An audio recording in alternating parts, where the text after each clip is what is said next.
മുടിയൊക്കെ അങ്ങ് കയറ്റി കെട്ടി പൂവിന്റെ ഉള്ളിൽ നിന്ന് വന്ന് ഡാൻസ് കളിക്കുന്ന ഈ പെണ്ണിനെ ഇഷ്ടപ്പെട്ടെങ്കിൽ കൂടെ കൂടിക്കോ, നമുക്ക് നോക്കാം ഇതെങ്ങനെ ചെയ്തെടുത്തേന്ന്. ഇഷ്ടപ്പെട്ട ഒരു വാട്ടർ കളർ ജസ്റ്റ് ഇതുപോലെ ഒന്ന് ഡ്രോപ്പ് ആക്കി ഇട്ട് കൊടുക്കാം. ഒന്നോ രണ്ടോ ഡ്രോപ്പ് മതിന്നേ, അത് തന്നെ എടുത്തിട്ട് നമുക്ക് ഇങ്ങനെ സ്പ്രെഡ് ചെയ്ത് കൊടുക്കാവുന്നതേ ഉള്ളൂ. മുടിയൊന്ന് കയറ്റി കെട്ടിയ ഒരു പെണ്ണിനെ നമ്മൾ വരയ്ക്കാൻ പോകുന്നത്. അപ്പൊ ഞാൻ എന്ത് ചെയ്തു, ഞാനും മുടിയൊന്ന് കയറ്റി കെട്ടി. ചുമ്മാ പറഞ്ഞതാണ് കേട്ടോ. ഞാൻ മെയിൻ ആയിട്ടും ക്രാഫ്റ്റ് വർക്കുകൾ അല്ലെങ്കിൽ സ്റ്റിച്ചിങ് ഒക്കെ ചെയ്യുന്ന സമയത്ത് ഒന്നില്ലേ ബൺ ചെയ്ത് വെക്കും, അല്ലെങ്കിൽ പിന്നീടാറുണ്ട്. നമ്മളങ്ങ് കോൺസെൻട്രേറ്റ് ചെയ്ത് വർക്ക് ചെയ്യുന്ന സമയത്ത് മുടി ഒരു ഡിസ്റ്റർബൻസ് ആവണ്ട. വർത്താനം പറഞ്ഞിരിക്കും നമ്മുടെ ഫ്ലവർ കംപ്ലീറ്റ് ആയിട്ടുണ്ട് കേട്ടോ. ഇനിയിപ്പോ ഒരു കൈയും കാലും ഒക്കെ വരച്ചു കൊടുക്കുക എന്നുള്ളതാണ്. ഒരു കാർട്ടൂൺ രൂപേണ വരയ്ക്കുന്ന കാരണം കൊണ്ട് ഭയങ്കര ഒരു ഡ്രോയിങ് ഐഡിയ ഒന്നും വേണ്ട, സിമ്പിൾ ആയിട്ട് ഇതുപോലെ വരച്ചു കൊടുത്താൽ മതി കേട്ടോ. നമ്മളിപ്പോ ഈ വരച്ചുകൊണ്ടിരിക്കുന്ന ഈ കർവ് ലൈൻസ് ഒക്കെ ഉണ്ടല്ലോ, അത് ഫ്രീ ഹാൻഡിൽ തന്നെ വരയ്ക്കുന്നതായിരിക്കും നല്ലത്.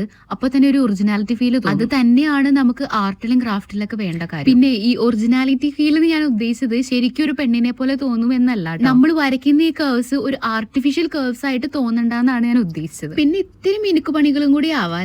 പിന്നെ നമ്മൾ വരച്ചു കൊടുത്ത ഈ സംഭവങ്ങളൊക്കെ മാർക്കർ വെച്ചൊന്ന് ഹൈലൈറ്റ് ചെയ്ത് കൊടുത്തിട്ടുണ്ടെങ്കിൽ ഏകദേശം പണി കംപ്ലീറ്റ് ആയിട്ടുണ്ട് കേട്ടോ. നിങ്ങൾ സ്കെച്ച് പെൻ എടുക്കുന്ന സമയത്താണെങ്കിലും ഭയങ്കര നാരോ നിബുള്ള ഒരു സ്കെച്ച് പെൻ എടുക്കുന്നതായിരിക്കും കൂടുതൽ നല്ലത്. പിന്നെ ഫേസ് ഹൈലൈറ്റ് ചെയ്യുന്ന സമയത്താണെങ്കിലും കുറച്ചും കൂടെ നാരോ പെന്നോ അല്ലെങ്കിൽ പെൻസിലോ എടുക്കുന്നതായിരിക്കും കുറച്ചും കൂടെ നല്ലതാവാട്ടോ. അപ്പൊ പിന്നെ ഫേസിന്റെ കുറെ ഫീച്ചേഴ്സ് ഒക്കെ നല്ല രീതിയിൽ ഡിഫൈൻ ചെയ്യാനായിട്ട് എളുപ്പമാകും. ഇനിയിപ്പോ നമുക്ക് ഈ പെണ്ണിന് ഹെയറും കൂടി ഒന്ന് സെറ്റ് ചെയ്ത് കൊടുക്കാം. ഓൾറെഡി നമ്മളൊരു കുട്ടപ്പൊക്കെ വെച്ചിട്ടുണ്ടായിരുന്നു, അതിനൊരു ബോയും വെച്ച് സെറ്റ് ആക്കി എടുത്തിട്ടുണ്ടെങ്കിൽ പണി തീർന്നിട്ടുണ്ട്. ആൻഡ് ഫൈനലി കുറച്ച് മേമ്പൊടിക്ക് വേണ്ടിയിട്ട് ഗോൾഡൻ കളർ ഷുഗർ ബീറ്റ്സും കൂടി ആഡ് ചെയ്ത് കൊടുക്കുന്നുണ്ട് കേട്ടോ. എങ്ങനെയുണ്ട് അപ്പൊ നമ്മുടെ ക്രാഫ്റ്റ് വർക്കിന്റെ ഫൈനൽ ലുക്ക്? ഇഷ്ടപ്പെട്ടെങ്കിൽ കമന്റ് ചെയ്യൂ. Anyway see you in the next video.